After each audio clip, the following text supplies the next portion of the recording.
আমাৰ দললৈ আহিছে এটা ধুমুহাৰ নিচিনাকে ৰাইজ আমাৰ মাজলৈ আহিছে যোৰহাট লোকসভা সমষ্টিৰ ভিতৰত জিলাৰ বিভিন্ন সমষ্টিৰ পৰা আমাৰ দলত যোগদান কৰি আছে আশা কৰোঁ যে 2026 চনত আমি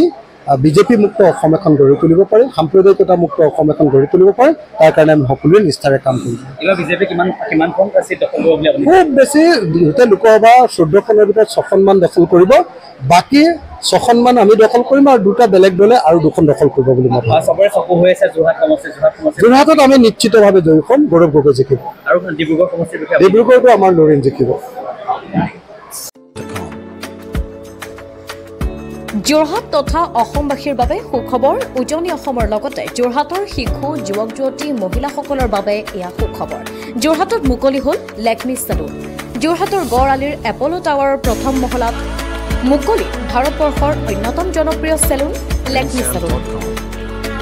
লেকমি চেলুন মানে ভাৰতবাসীৰ নিৰ্ভৰযোগ্য প্ৰতিষ্ঠান লেকমি চেলুনখনত আপুনি পাব বিভিন্ন ধৰণৰ সুবিধা য'ত অত্যাধুনিক যন্ত্ৰৰে আপোনাক সজোৱা হ'ব ইয়াত বিভিন্ন bridal package makeup artist skin care hairdresser সুবিধা উপলব্ধ হ'ব য'ত থাকিব ৰেহাই মূল্য